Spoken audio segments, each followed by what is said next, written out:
Well, I get to do this a second time. I didn't have my mic turned on. I have a wireless mic that I keep in my pocket. I didn't have it turned on the whole time I did the last one. So, take two. This is VIN 0738, 2016 083 paint code, which is ultra white, white with gold flake, with LA20 black interior. Popped up on Facebook Marketplace and in the for sale groups, the F Performance groups, etc.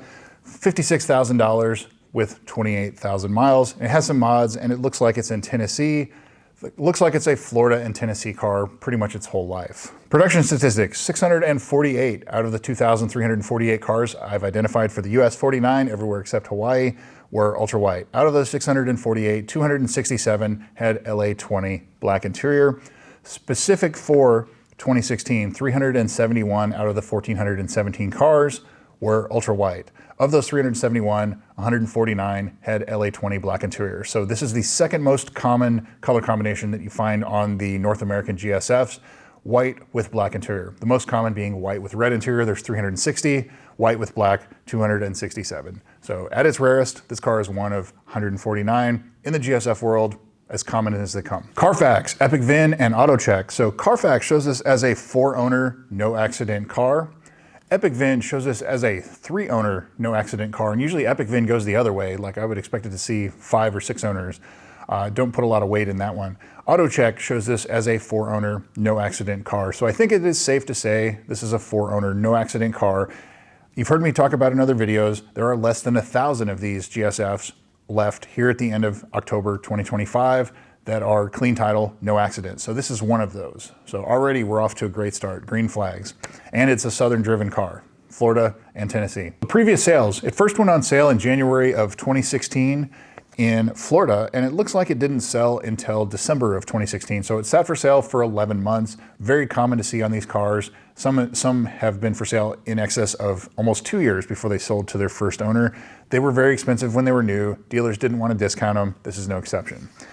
It next went on sale September of 2017 for $63,500 with 7,600 miles in Florida. April of 2018 for $63,000, so $500 less with 12,000 miles in Florida. A couple months later, July of 2018, $60,000 with 14,000 miles in Florida. So they're still dropping the price. The mileage is still going up. And then it looks like in the same month, in July of 2018, it was then in Kentucky, which it was $57,000, but then they dropped it to $55,000 and it was still for sale in September. And then it looks like it finally sold in October of 2018. So again, it took a long time to sell it. And then the current owner acquired it in February of 2024, likely a private sale because it's not on the dealer sales or anything like that. And it had 27,000 miles when the current owner acquired it. And so it has just under 28,000 now. So he didn't drive it a whole lot, didn't put a lot of mileage on it. So now onto the photos.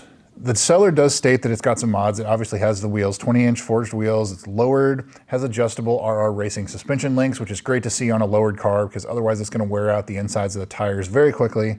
And so this has it. It has a Josie catback exhaust. It has RR Racing intake cover, has some aero mods, other cosmetic mods. But the exterior looks phenomenal, as does the interior, as you would expect for a car that has less than 30,000 miles. I see no issues there. Nothing looks, questionable for, unreported paintwork or something like that. It all looks like it matches. It all looks comparable for a car with less than 30,000 miles. On the interior, I do see just the start of the carbon fiber delamination starting on the center console. You can see the little white dots here. That's kind of the sign of things to come. It's going to start and then it'll start creeping and you'll come out one morning and the delamination will be all over.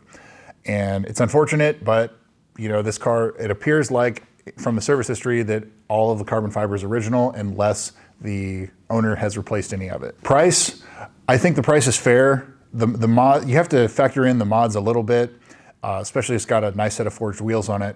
But if you take the mods away, then mid-50s with this kind of mileage is probably where this car should be.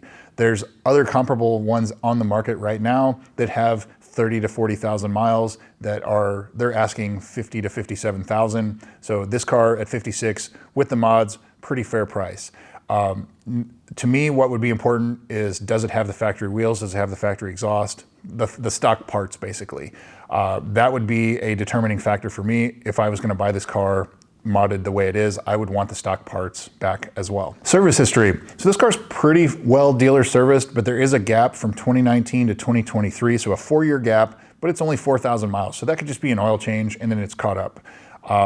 These low mileage examples, now that this car is 10 years old, you know, the cars that sat a lot. And so you're worried about fluids and rubber parts and getting things up to temperature regularly, things like that. But it's not a northern state car where it's parked for, you know, 4 to 6 months out of the year for the winter. It's a car that looks like it could be driven all year long in Tennessee, depending on where in Tennessee. The gap in the service history, it doesn't bother me too much, but we'll go ahead and jump into the service history and see what we find here. So the first entry of note is June of 2016. They reported and said to remove the rear spoiler to fix a dent. And I don't know if just something got damaged in shipping, or it doesn't really give any other detail other than that, but just something of note. The rear spoiler has been off, and hopefully it was properly replaced with the rear gaskets and things like that, so you don't have a leaking trunk. January of 2019, the JLB recall was done. That is the high pressure fuel pumps. Good to see that's done. And they also noted when backing up, a sharp popping noise was noted, and it doesn't say what they did, but I have seen this in other service histories, and my opinion, I think what it probably was the rear brake pads. There's a little spring on them, and sometimes it gets shifted and the pads won't seat correctly, and you will get a popping noise or, you know, something like that. That could have been what it is. That's, you know, just my opinion there. 3 months later, in April of 2019, the low pressure fuel pump was reprogrammed. So that's the humming or buzzing you get from the back seat. That's another common issue on these cars. That's done. November of 2019, at 19,000 miles, they noted that the vehicle was too low to get an alignment, to get on the alignment rack. And it also may need front and rear brakes soon. Not unexpected for 20,000 miles to have front brakes on these cars. 20 to 30,000 miles, pretty much what you expect the lifespan of the front brakes, and the rear nearly double that. And then there's a 4-year gap, 4,000 miles from 19 to 23. April of 2023, they noted that it needs 4 new tire sensors, but they declined. That could be for the aftermarket wheels that were installed. I'm just guessing, kind of put the puzzle pieces together here, that since the current owner acquired it in 2024, that the wheels and some of the mods may have already been on it from the previous owner. And that, again, I'm just guessing, that may not be right. And a week later, also in April of 2023, they replaced the front brakes, front pads, front rotors. And so that's good to see. This car only has like 8,000 miles on the front pads and rotors. The rears, even though they noted that it needed to be replaced, they didn't replace them. I don't think it probably needed rear brakes at that time. They just, you know, wanted to do brakes all around. The dealer wanted them to do that. But worth inspecting the rear brakes, may need pads.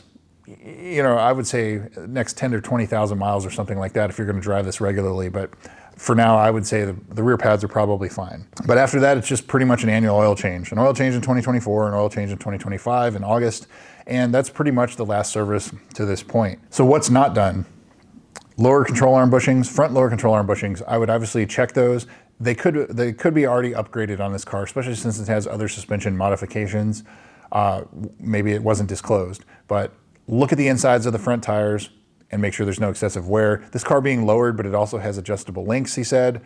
I would not expect to see any of that, but lower control arm bushings, still a factor. Because this car is a low mileage example that definitely appears like it sat a lot, check tire dates. The tire date codes, it's a 4-digit code on the outside of the tire, and it'll say like 0613. That's the 6th week of 2013. That's just an example. But if you see something older than 7 years, expect to replace tires if you're going to put any significant mileage on this car. The ZLZ customer service program, that is the dash, cracked, delaminating, sticky, anything like that. It's covered 10 years from the end service date on this car, which appears to be January of 2016. So you're running out of time. And so I would, if you even have the slightest bit of stickiness on this dash, take it to Lexus and they will replace it, no questions asked. HVAC servo sweep. I would set one side to max hot, one side to max cold, cycle through the defrost, the head, the feet, the rear, and switch it and make sure everything responds like it should. If it doesn't, some of those servos require the dash to be removed in order to replace them. The valley plate, as always, don't see anything that the valley plate's been done. It is heat cycles and time. It is not necessarily mileage. I have seen them done at 35,000 miles. I've seen them done at 150,000 miles. It's the number of heat cycles and age. This car, I definitely would not be surprised if you see the valley plate needing replacement, but that is something that I would just put money aside for, expecting it later down the line. The carbon fiber trim, you know, I said it looks like it's starting on one piece.